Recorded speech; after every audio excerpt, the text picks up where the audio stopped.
So it's really hot, really hot in the room. It's 31 degrees Celsius, and it's with the opened window.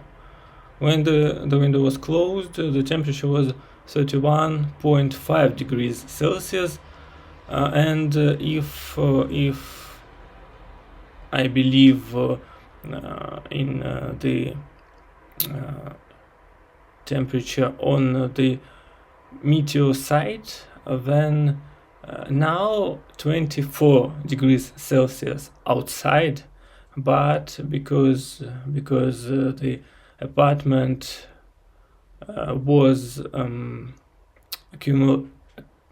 accumulated the apartment accumulated the warmth from the outside air for a long time, maybe for the week. The walls and the floor, the ceiling, they kind of got warm, and now they need 2 or 3 days of the temperature less than 25 degrees Celsius outside to get to the inside temperature of, let's say, 29, maybe 28 degrees, and I feel quite alright with the temperature under 29, but 30 and 31 is really too hot for me. And now it's not very stuffy in the room. It was stuffy outside when I went shopping, and even when the sky was absolutely gray with the clouds, there wasn't sun in the sky, and even when the rain was, or when it rained while I went shopping,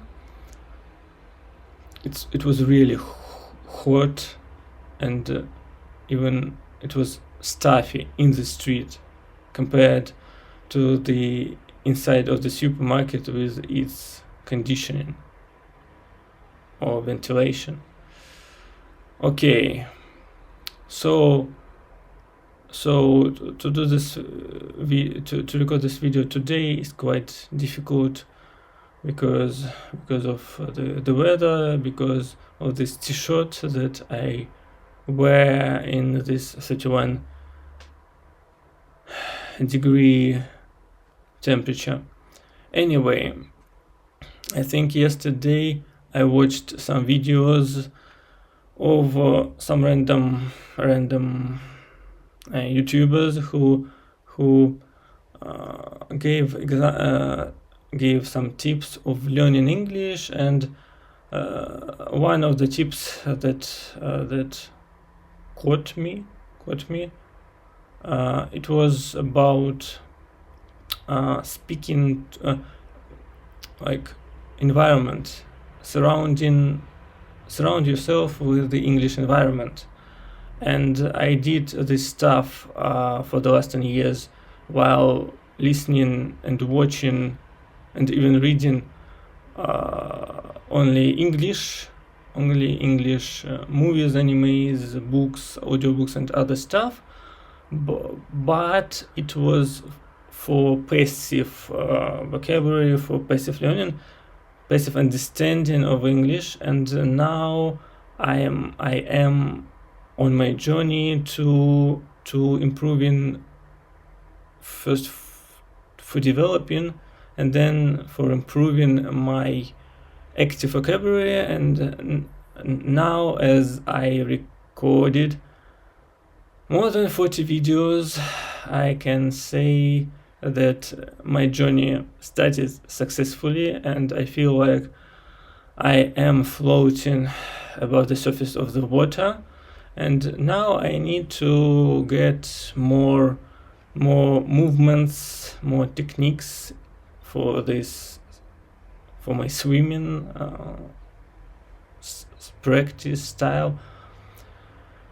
And there are tips on learning to speak English was to create this environment of English everywhere, and to try to think and to speak aloud in English, describing every ideas that you have in your mind, usually in Russian, which is my native language, and trying to express these ideas in English, as if talking to someone or writing down the ideas in some diary or something.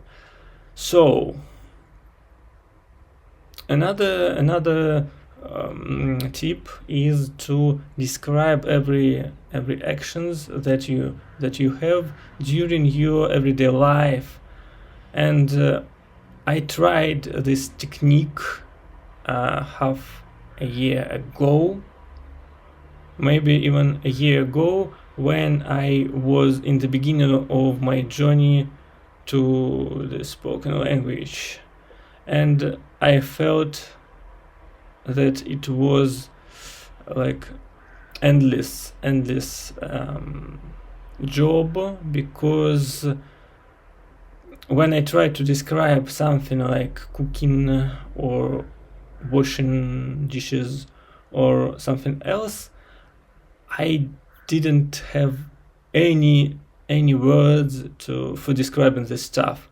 Well, I have lots of words to understand general texts, movies, books in English, and maybe I may express general ideas in English, especially when these ideas are more abstract and academic than just this everyday stuff. But if we think about how children learn to speak, we know for sure that when I don't know, I think from 0 to the 4 years old till 4 years old, the child usually spends time with her mother and father, and I don't remember, maybe I was put into the kindergarten when I was 6 years old, I think. So till that moment I spoke in my native language. So, but the first 4 or 5 years, I was in this environment of everyday situations that my parents kind of described to me, and of course I watched some TV when my parents watched maybe news, maybe movies, but all the stuff, movies and news, were not they have no significant influence on my language foundation.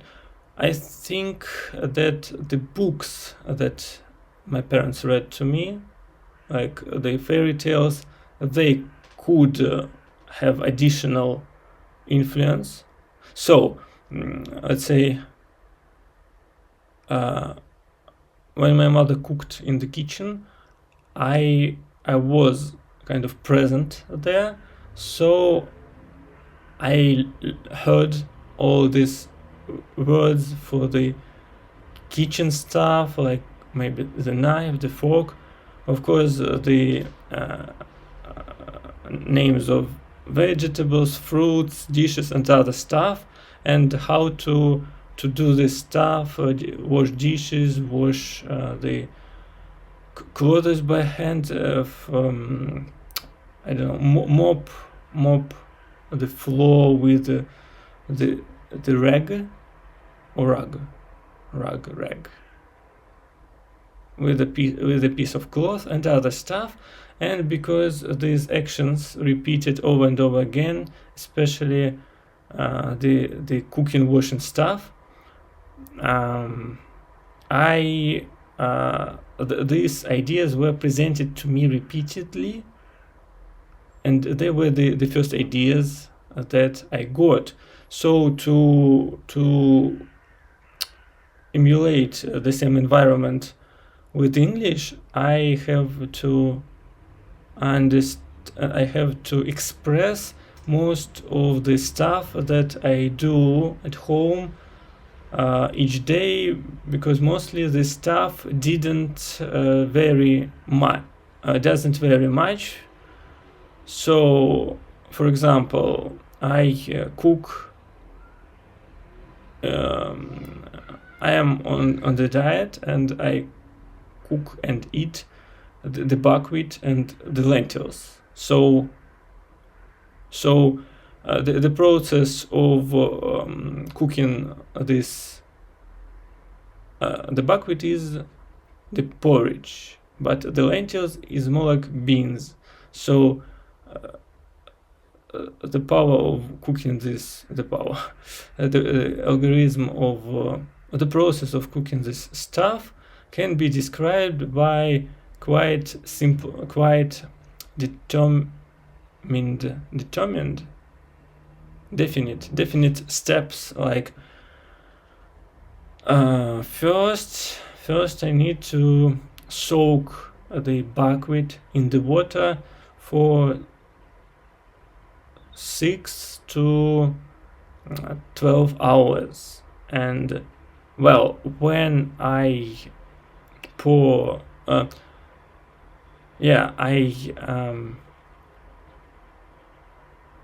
okay, this word will be my next to learn for this stuff. Anyway, first I take the bag of the buckwheat, open it, cut it open with the scissors. Then I take a huge pot. I put all the buckwheat into the pot, and then I go to the kitchen and fill the pot with the water. I pour the water from the faucet into this pot, and with this first iteration, all the trash, garbage, or some small elements that are not that do not belong to the buckwheat grains, they float on the surface of this water in the pot, and I pour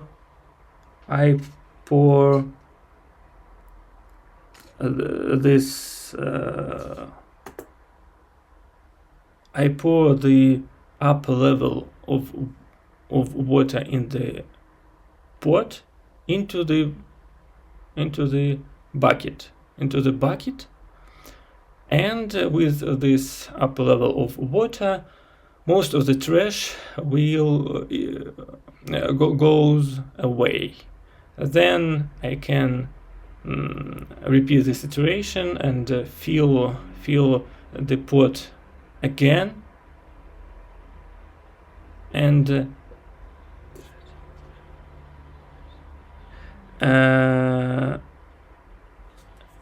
then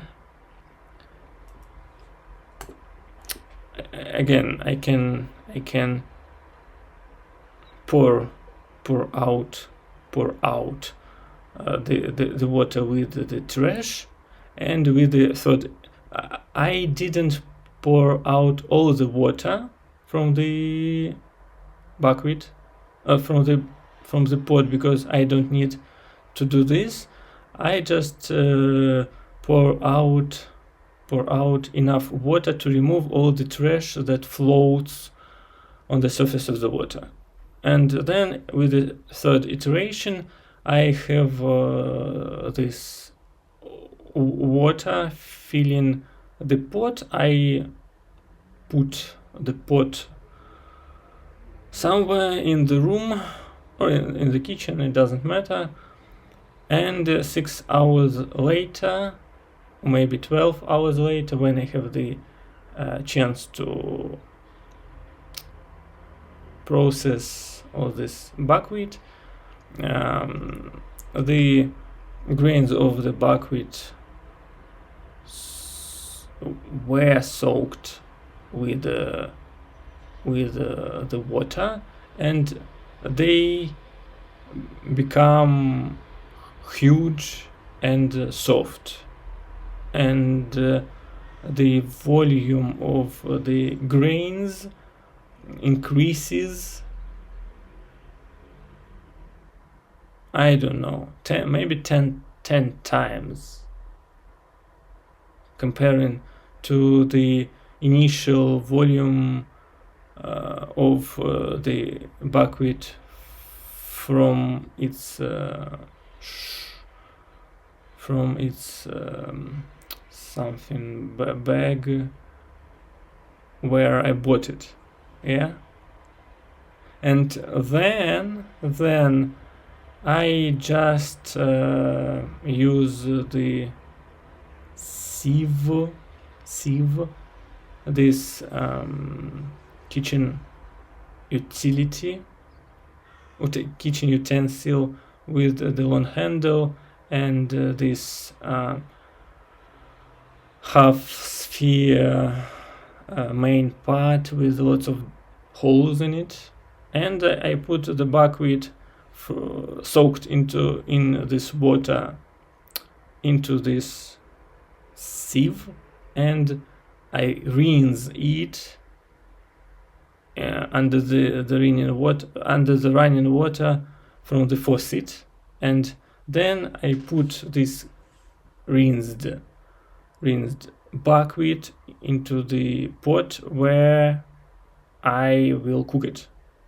So I repeat all these iterations of rinsing for every portion of the buckwheat until it all is rinsed, and then I fill the buckwheat in the pot with the water so that the level of the water was a little bit higher than the level of the buckwheat.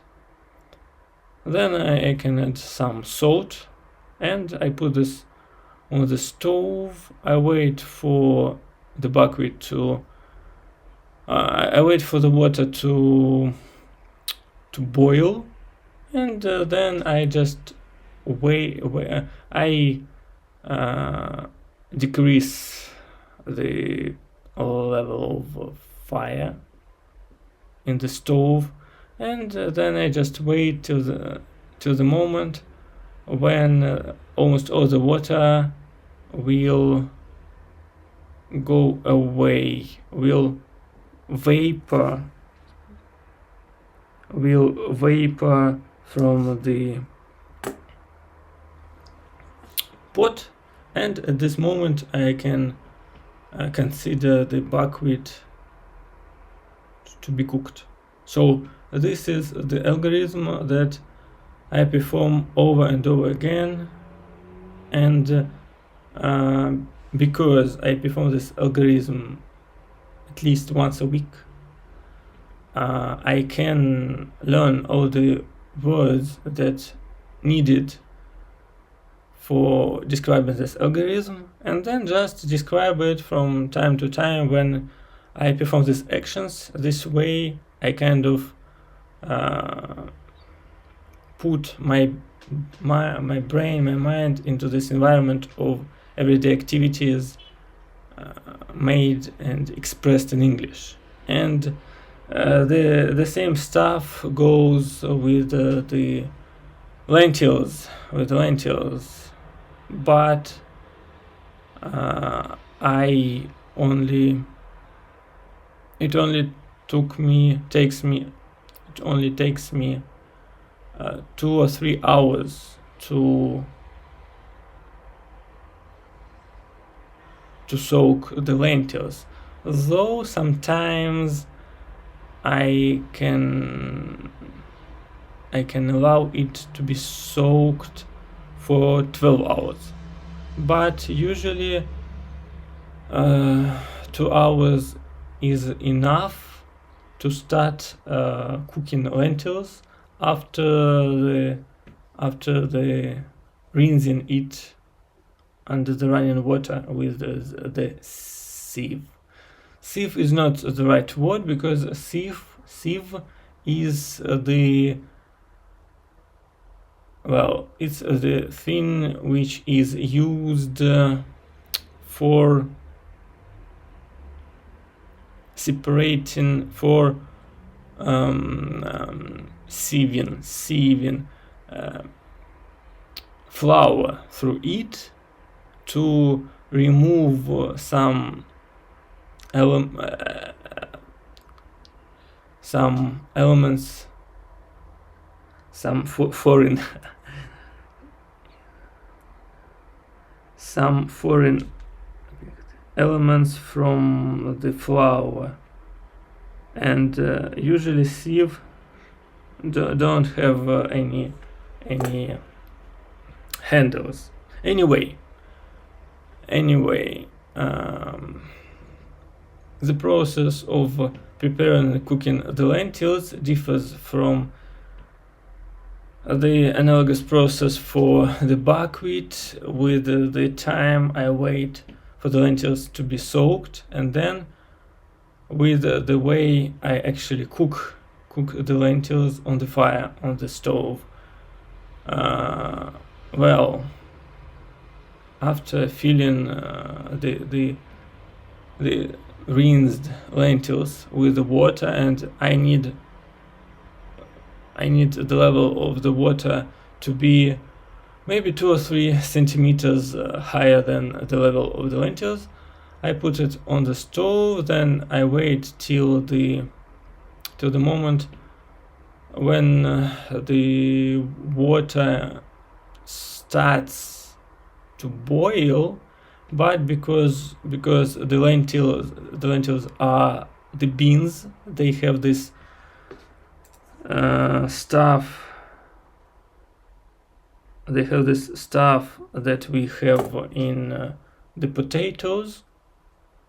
I should check this word in the dictionary. So when you cook the lentils, then this white stuff, the foam, it appears on the surface of the water, and at some point it wants to pour out of the pot where you cook the lentils. When I cooked the lentils for the first time, I thought that this foam from the lentils was some extra useless stuff, and I collected it with my spoon and then poured it away into the sink. I think that the sink is the thing in the kitchen which lays under the faucet. Anyway, and I did it for some time, as I did with the foam while cooking from the cooking of the chicken. Then I learned that this foam from the lentils was kind of the protein that was emitted, that the lentils produced during during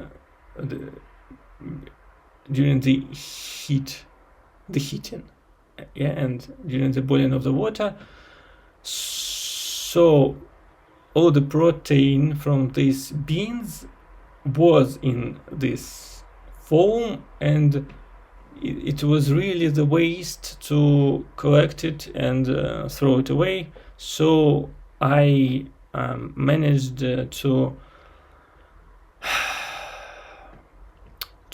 store. I think the move the spoon in the pot clockwise, yeah, while cooking something in which is quite liquid, like the soup or the porridge. So I set the fire in the stove to the smallest level, and then I just stir all this lentils in the water with all this foam until this foam kind of disappears within the lentils soup, but it's not the soup, it's just the lentils with the water. So first, when I start heating the lentils, this foam appears, and then it goes back to the water.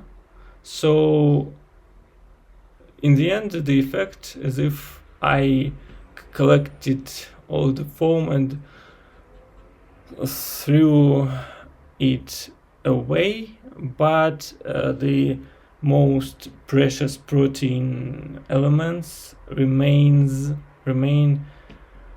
in this water, and yeah, and at some point the foam stops being created, and it's almost at the time when I consider the lentils to be cooked, to be ready. So yeah, at this moment I just turn off the fire in the stove, and I give the lentils some time to kind of to cool a little, and then I can eat it. So basically this is the process of cooking two most frequent dishes that I cook for myself, and these processes are quite determined by the algorithms that I found through all these repetitions making the buckwheat and the lentils. So right now it's really possible to get all the words, specific words that I need to perform the process of cooking the buckwheat, and then I can use the same words in the process to describe the process of cooking the lentils, and it will be two very similar stories, but with some different details, and repeating this process with two different products make it more effective to repeat and to understand all these words than just repeating the same process again and again for the buckwheat or for the lentils individually. So anyway, the words I need to translate, to check, and to use them later in this process, in this description of the cooking, this sieve thin with the handle. Then some actions like stir the lentils, and I don't know, stir the salt in the water. Then pour away the water with some trash in it, or pour away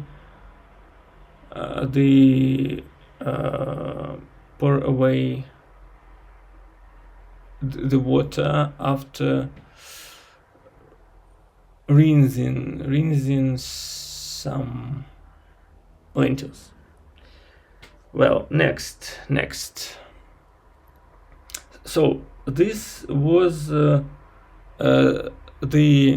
natural actions that I do every week at least once, and they are the good candidates for practicing my English during the process itself, or recalling the process of this cooking later, because this process is natural for me. I perform it again and again. It's not like the process of cooking the, let's say, apple pie, because, well, I cooked apple pie, I think, a couple of times, maybe 15 years ago, and I didn't perform this action since, so really I don't remember all the details, and yeah, I don't remember the specific details. Well, I remember some stuff like first I need to collect the flour, let's say the glass of flour, the glass of sugar, some butter, some sodium, I don't know, this white powder, sodium, yeah. Yeah, I needed 1 or 2 eggs, and of course I needed apples. So first I don't remember whether I peeled the apples off the skin, but I remember that I cut the apples in some, again, I don't know the word, in some pieces.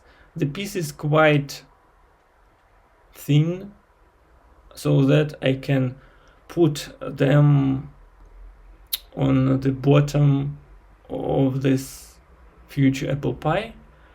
When I gather all the apple pieces, all the apple parts in some bowl, I can start working on the dough,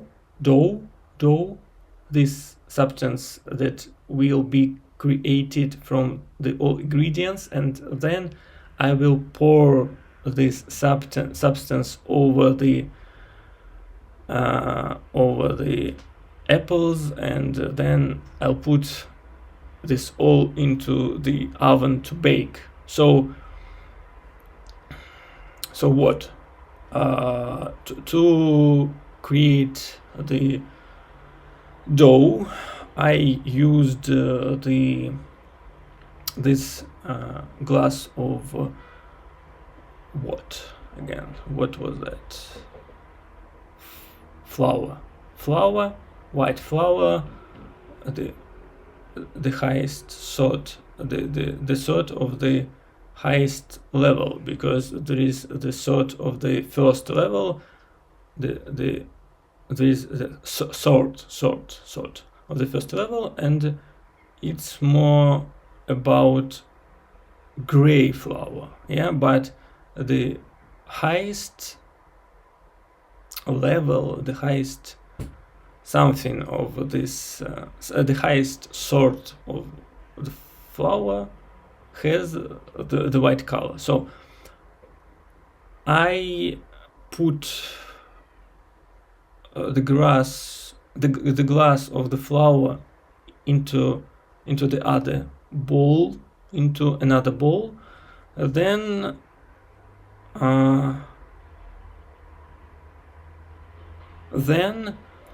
I add two eggs into this flour, and I learned to check the eggs before breaking them and like putting them out of the shell right into the flour, because sometimes the eggs can be like the eggs can have very poor quality for some reason, or maybe they can have some blood of the chicken. It's not very cool. So it's easier to check these two apples separately in some small bowl, and if the smell of the egg and the quality of the liquid and this yellow stuff is quite alright, I can put this egg into the flour. It took a little more time than just putting the eggs right into the flour, but it will save the whole glass of the flour plus one egg if the second egg will be of the poor quality. Anyway, usually this opposite to opaque, this liquid around the yellow thin in the egg, this stuff is enough to be mixed with the flour and to kind of stick to stick all the flour to start creating the dough. Actually, these two components are the main components to create a dough, the eggs and the flour. But then we added a whole glass of the sugar, but I think it's enough to put only half of the glass. The idea behind the whole glass of the sugar was to make the cake sweet, because the cakes are usually considered to be desserts and they have to be sweet, and sometimes the apples can be quite sour, so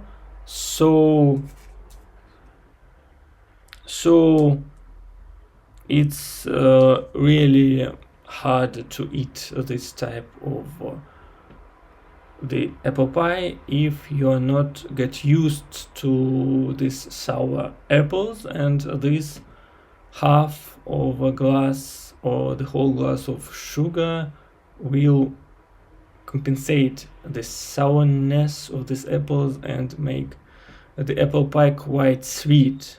Anyway, to this substance, to this dough, you add the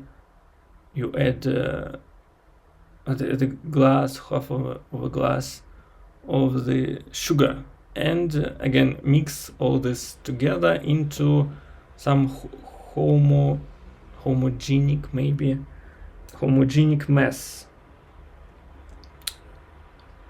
mess. Anyway, I think the only thing that is left, you need to add some soda so that the dough itself will become higher during the process of cooking. So the dough will become kind of like a sponge, SpongeBob, yeah, sponge. But without soda, this dough can just become very pressed, very low piece of bakery, and it will be kind of hard to eat because it will be very pressed. I cooked such type of cakes and I ate them, but it was really it was not the same experience when the dough is actually quite right. Okay, anyway, what we have here?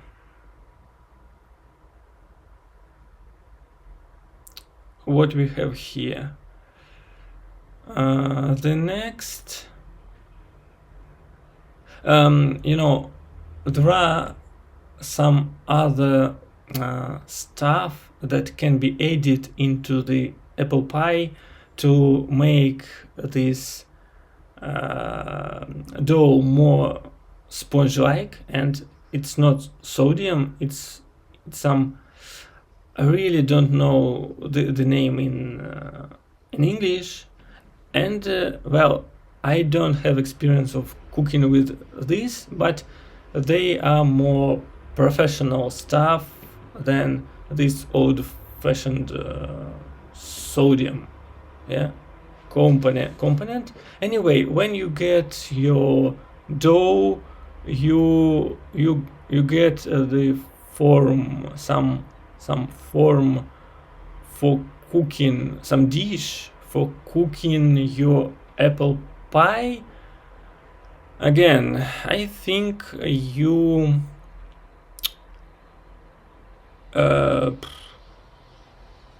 okay, I don't know this particular word. Maybe smear the butter along the over the surface of this dish. Then you set the lower level of apple pieces, and then you pour your dough out of the bowl over these apples, and all this stuff you put in the oven. You put it in the oven when the temperature is quite hot.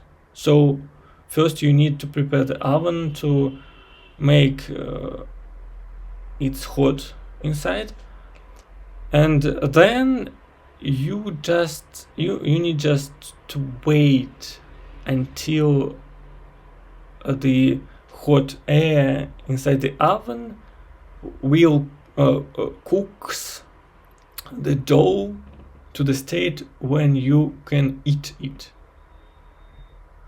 At some point you start feeling the smell of the apple pie, but you need to check with some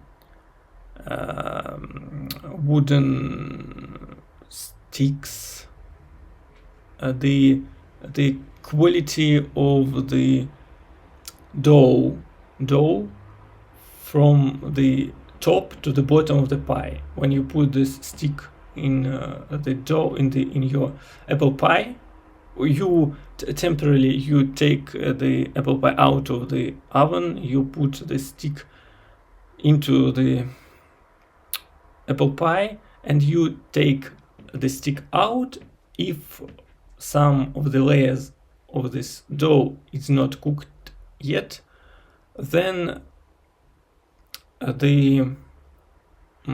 some of the substance of this dough will stick to the stick. Yeah, and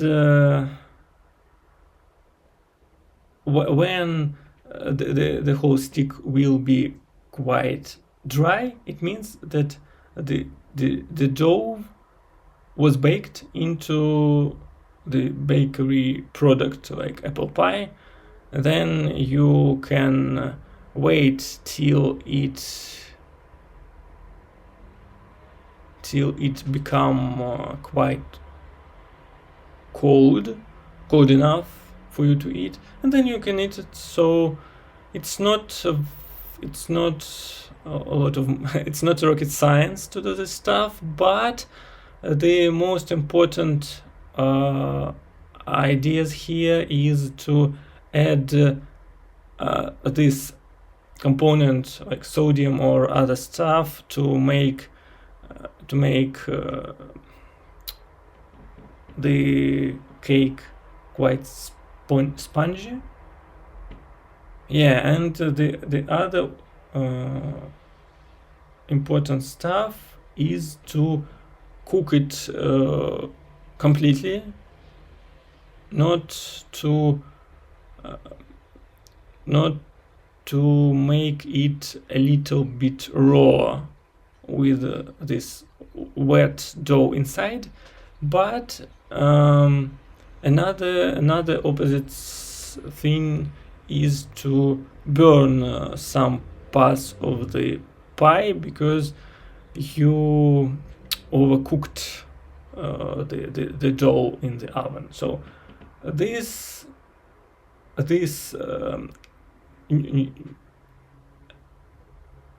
moments of the cooking need some mastery, but the whole process I remember quite but the whole process was described quite well, and it seems that I remember it quite well, even though I didn't cook anything of this type for the last 10 years, I think. So, but because I had this experience, I think through my life I cooked about 10 apple pies, so I have this experience in front of my eyes, and well, I can describe the main steps of cooking this stuff. And during the describing of the stuff, I have some terms that I need to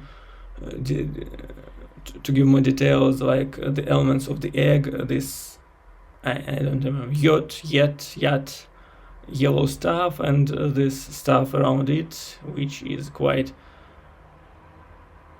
and okay, I don't remember the word which is opposite to opaque, so